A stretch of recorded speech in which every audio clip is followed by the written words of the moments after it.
just talk about getting this win, putting some pressure on Ottawa, and how you're thinking about your playoff chances right now?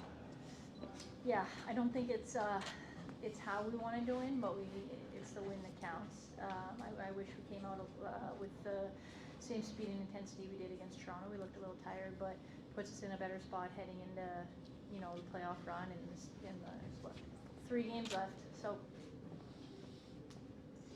what you think of the crowd? it was, you know what, they were loud. Like, you could hear them in between like TV timeouts. I thought it was great. That second goal, what did it do for the confidence of your team?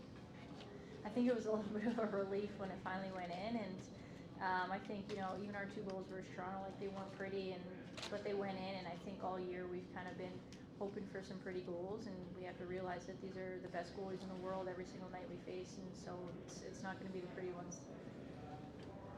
This week, the WNBA has really taken center stage with Caitlin Clark and basically the ratings.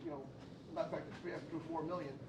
Do you think that the Women's Hockey League, now that the WNBA has really become sort of like, I don't know how to put it, very, very popular? Because women's hockey is kind of obviously just started. Can we see a growth of women's hockey?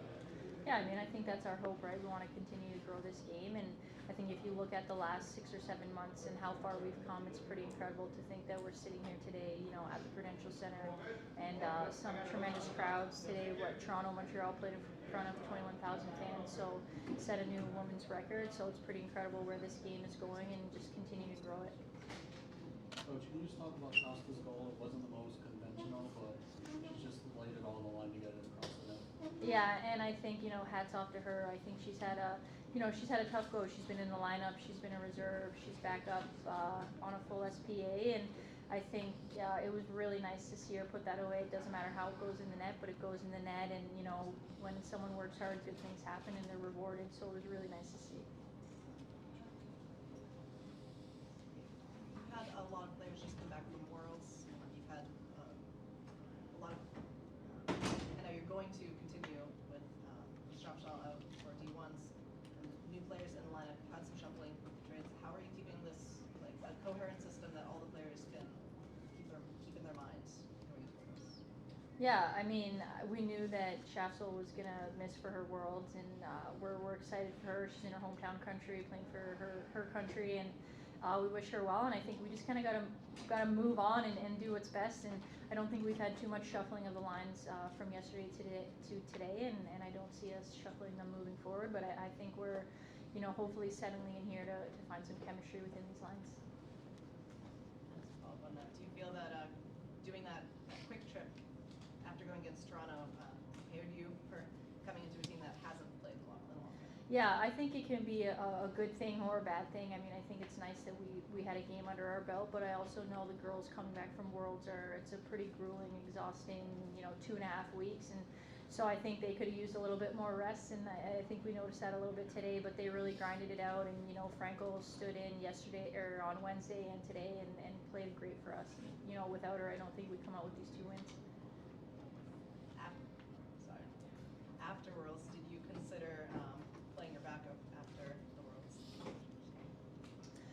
Yeah, well, Emma was also at Worlds, Emma Soderberg, so I mean, I feel like they've both kind of been through the ringer, and so Franco's tired, but she's our number one, she's our go-to. We grabbed her in free agency in our first 3 because we know what she can do for us.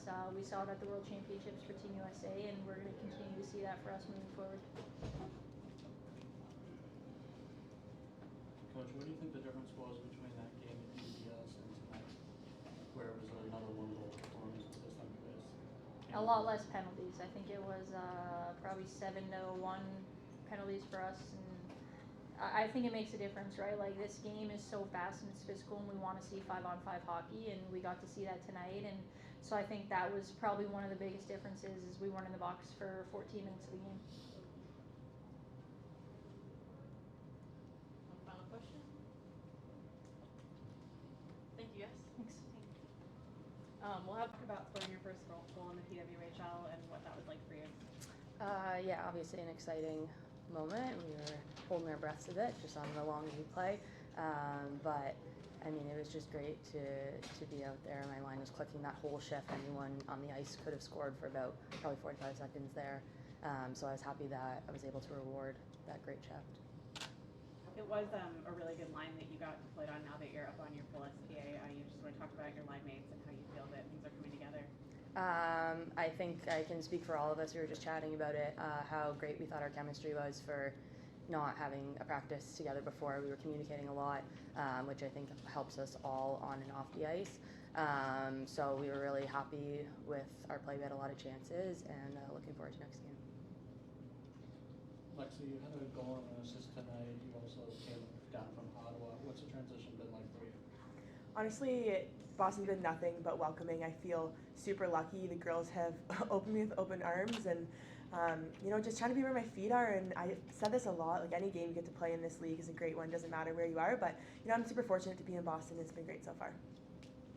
Lexie, how'd that first goal feel with Boston, and especially being in the Prudential Center?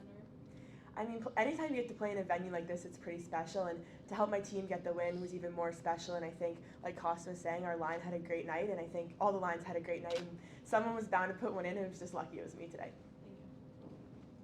Lexie, you had a lot of big goals to put at the act, but to put it in against Corinne, on this kind of stage, how did that make you feel emotionally? She's a great goalie, and we joke around a little bit, but, again, I think it's just trying to help my Boston team out here and be where my feet are and just slip that one through.